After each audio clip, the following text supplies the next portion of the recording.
We've been trying to grow bulk storage onions rather unsuccessfully for years. This week, we were thrilled to pull out 150 to 200 beautiful yellow of Parma storage onions out of the ground and lay them out to cure to store for the year ahead. It's been slow and steady progress on our homestead the last couple of weeks as we continue to harvest and store away the food that we've grown while doing a good amount of purging and cleaning in our home as we wait for baby number 5 any day now. None of our kids have come before their due date, so it doesn't surprise me at all that this one is still hanging out comfy and cozy on the inside. As we get closer though, I have felt the need to slow down and get extra rest. So I've been trying to be intentional about giving my body and this baby what it needs while still using the time that we do have before baby comes to prepare our hearts and our home as well as harvest what we can.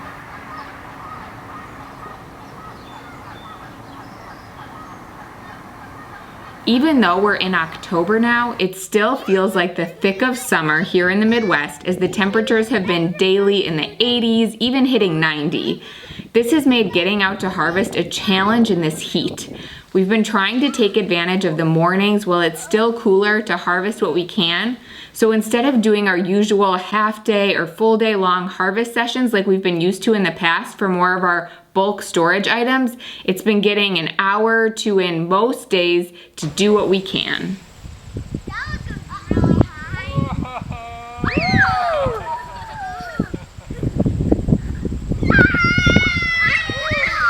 We still haven't done any harvesting in our Three Sisters garden area besides harvesting our corn and fruit from our fruit trees. So we're gonna leave harvesting our potatoes, sweet potatoes, dried beans, and butternut squash for the last things that get harvested. For now, we've been working on finishing harvesting our kitchen garden.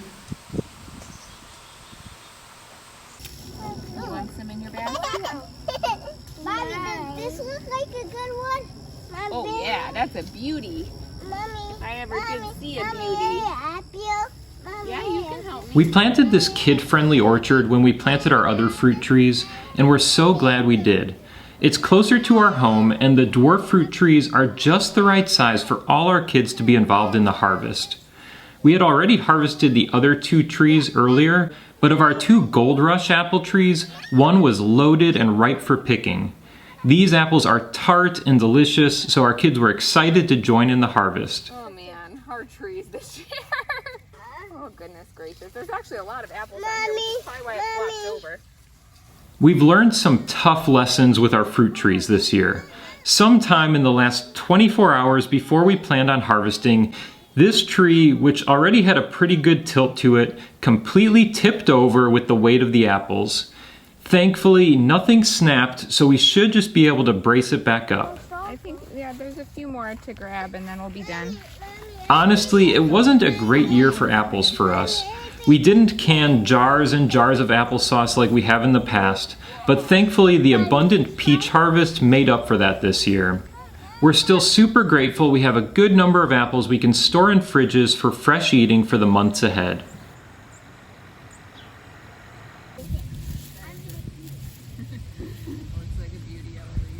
Tomatoes are still plentiful and have needed harvesting and preserving every other day or so. I'm so grateful for this, and I know we're gonna use all of the tomato sauce in the year ahead. However, I also hit the point this week where I know we have plenty to meet our family's needs for the year ahead. So now it's time to be done with tomatoes and move on to focus on other things. We'll use what we have left for fresh eating, giving away to friends and family, or giving to our animals. I'm at a similar point with our basil. It's definitely past its peak as we've turned our drip irrigation off in our garden and it's been so hot and dry. We have plenty of pesto frozen away, so this is another thing that I'm okay with moving on from.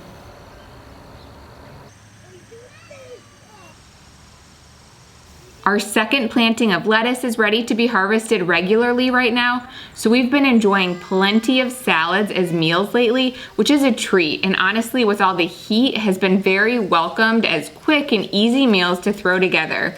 I just add some protein, some apples or raspberries that we harvested, maybe some nuts or cheese and homemade dressing.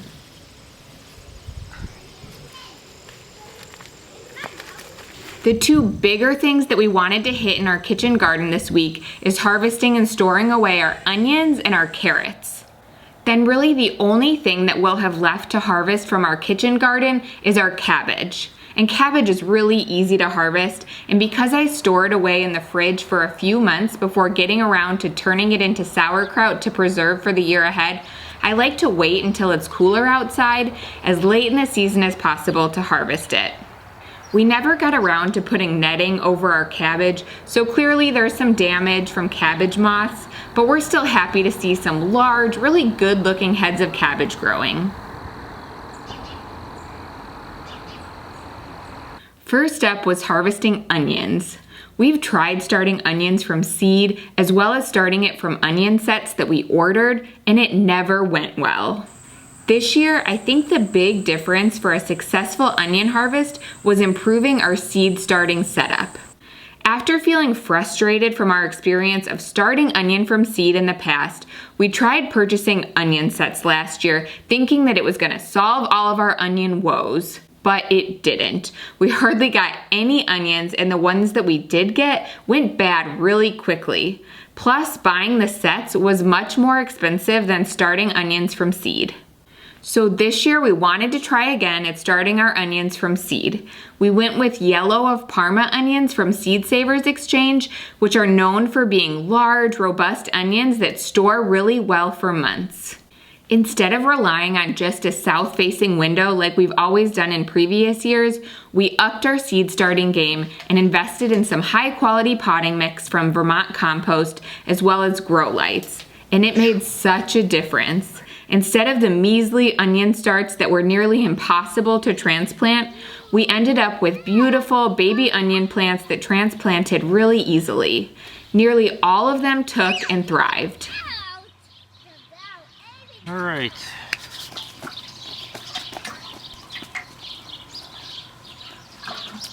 Our strategy was to weed early, and then once everything was well established by July or so, we let the weeding kind of go. And clearly that took a bit of a toll. The weeds were pretty insane in these garden rows. But in spite of the crazy weeds, the onions hiding underneath looked great. They were all firm, most of them had died back and were ready to be cured for long-term storage. Beauty. And when your onions actually grow how you'd hope they would, we actually found growing them to be really enjoyable. One, you don't have to worry about pests. Everything steers clear of them. Two, they're really easy to harvest. Just pull them up, leave the stems and everything intact, and they're ready for curing. I ended up doing most of the onion harvesting, and Jim followed behind and cleared out as many weeds as he could. It was a good time to try and limit the amount of weed seeds being dropped back into our garden rows. There were some smaller onions, but we were thrilled to see 4 bins filled up with medium to large onions in the end.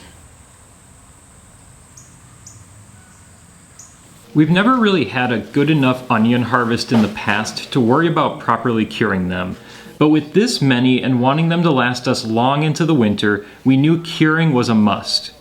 We recently had a friend nearby who moved, and she also kept a large garden, and her husband had built this tiered rack for curing and storing vegetables. Since she couldn't take it with her, she specifically thought of us, and we were happy to take it and put it to use. It's a basic 2x2 lumber frame with hardware cloth lining the shelves. I knew we'd find a use for it, but wasn't exactly sure what that would be. Turns out it was perfect for onions. But step 1 was making room for it in our garage, which I'm a little embarrassed even to show. We've accumulated a lot in there, all the way back to when we initially bought and remodeled our house over 5 years ago.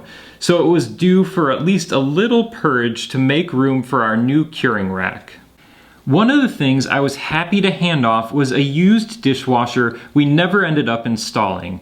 We bought a used set of kitchen appliances when remodeling, and the working dishwasher has sat in our garage ever since.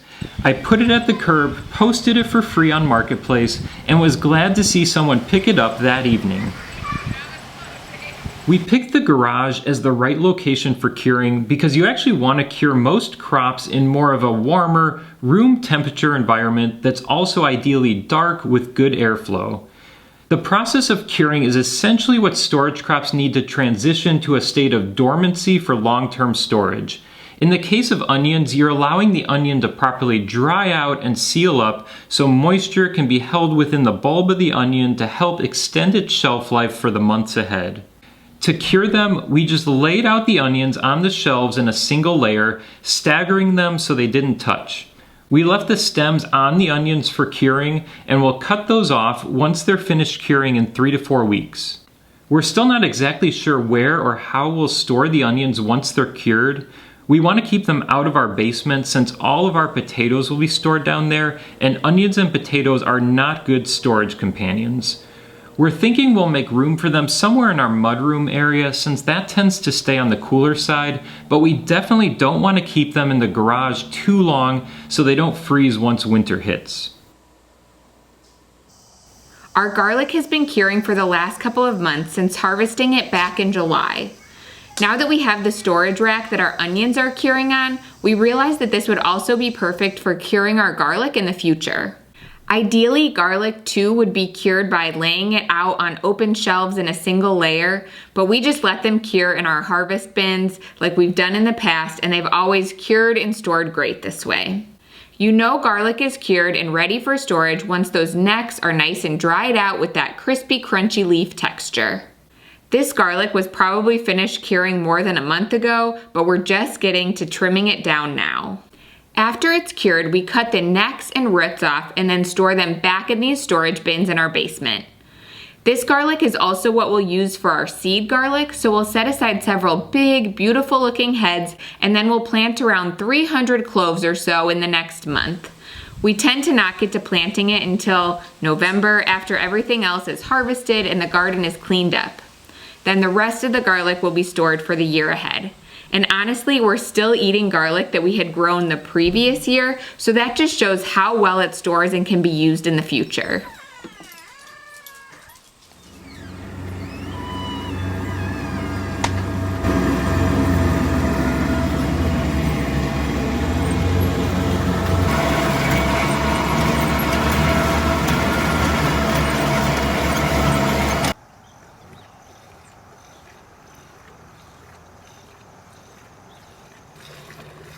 We shared in a recent video how we had taken a break this summer from making cheese. Well, we are back at it. Hazel, Thimble's calf, who is 17 months old now, just weaned earlier this month, so all of a sudden Thimble's milk supply and the creaminess of her milk has increased significantly.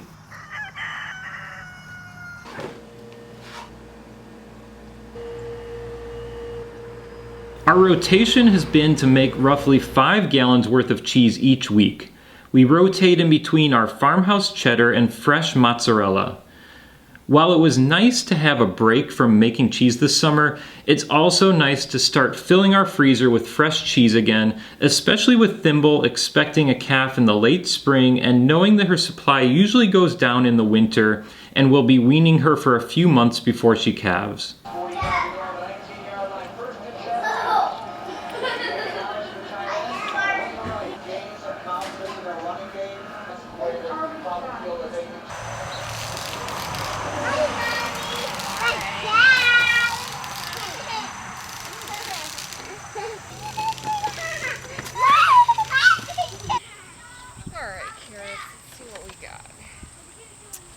Heading into harvesting carrots every year always feels a bit like the wild, wild west. We never know quite what we're gonna get. We've had years with big, beautiful carrots. We've had other years with small, puny carrots. We've had years where they've been decimated by pests and other years with very little damage.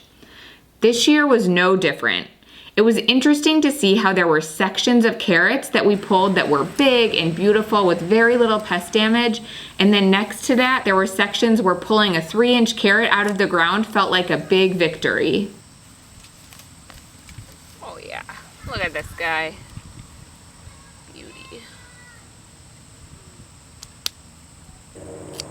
It reminded us of the need to slow down when planting carrots specifically to make sure that the ground is well cultivated and not compacted.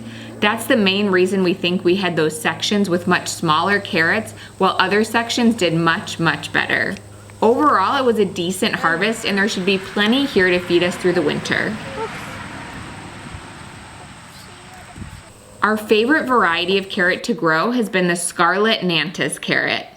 We get the seed from Seed Savers Exchange, and they're known to be a solid storage variety of carrot, and they've never disappointed us in terms of how well they've stored into the spring. We started out with separating the carrots into 2 separate bins. One was for larger, intact carrots that would be best for long-term storage, and then the other one was for smaller, less developed carrots that were less ideal for storage and ones that we'd use for fresh eating right away. We also ended up with a 3rd category of carrot that we just tossed down at the end of the row as we went, but these were for ones that had a bad spot on it or just one little area of the carrot that was starting to go bad and the rest was otherwise good. So later on, Jim took a knife and a cutting board and went through these and just cut off the bad parts and stored what was salvageable in a produce bag. We'll start by eating through the ones that were cut first, then the smaller ones, then we'll work through the larger carrots after since those should store the best. How we've stored carrots and other root vegetables like beets and even storage apples in the past is putting them in thicker plastic grocery bags, tying the bags up tight and keeping them in the fridge. This has always worked out great and we've enjoyed fresh, crisp veggies using this method through the winter and even into the spring. However, we had some concerns with it. One is the likelihood of chemicals and toxins leaching from the bags into our produce. It seems counterproductive to go through such great lengths to grow things organically only to store them in plastic. The second thing is the dependency on the fridge and taking up fridge space. For years, we've heard about the traditional method of storing root vegetables in sand, so we decided this was the year to give it a shot. The concept is that sand traps both heat and cold really well. I think of the experience on a beach where on the surface the sand feels hot on your bare feet from the sun, but then when you dig them down even just a few inches into the sand, it's nice and cool. That's basically the idea behind storing crops in sand.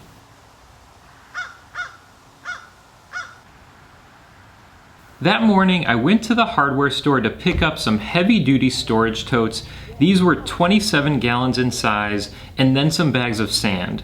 I got place sand, but essentially you want a washed sand or something where any organic matter has been removed, so it's just the sand. I wasn't sure at this point how many carrots we'd harvest or how much sand this method would use, so I picked up 10 bags of sand. Thankfully, it's not that expensive.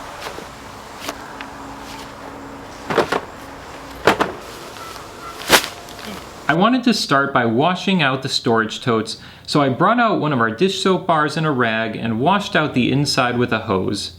I didn't bother drying it because you actually want the sand to be slightly damp for storing the carrots in.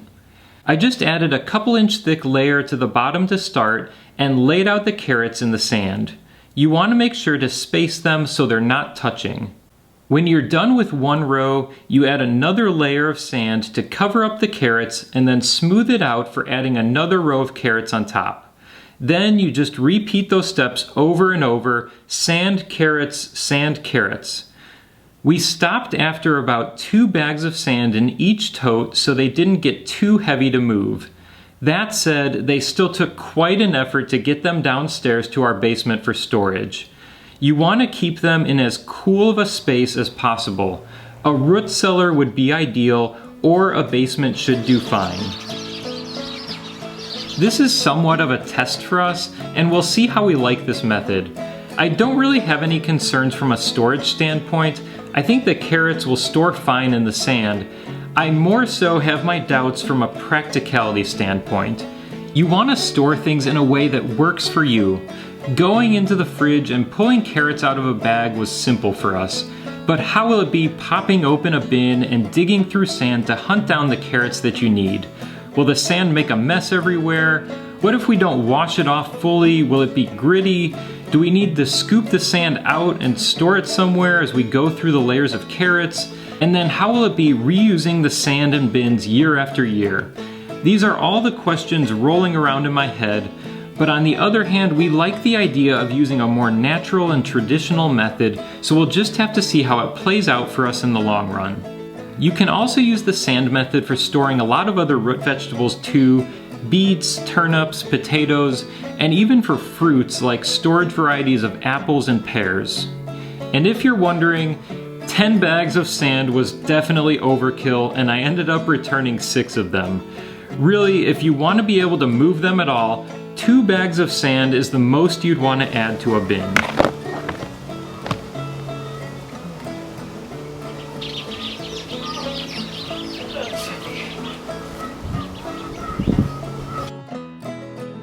One of our favorite things about gardening and homesteading is that we're always learning, trying new methods and figuring out what's going to work best on our land and for our family. It's never perfect, but experiencing those small or big victories like successfully growing onions for the first time is so exciting.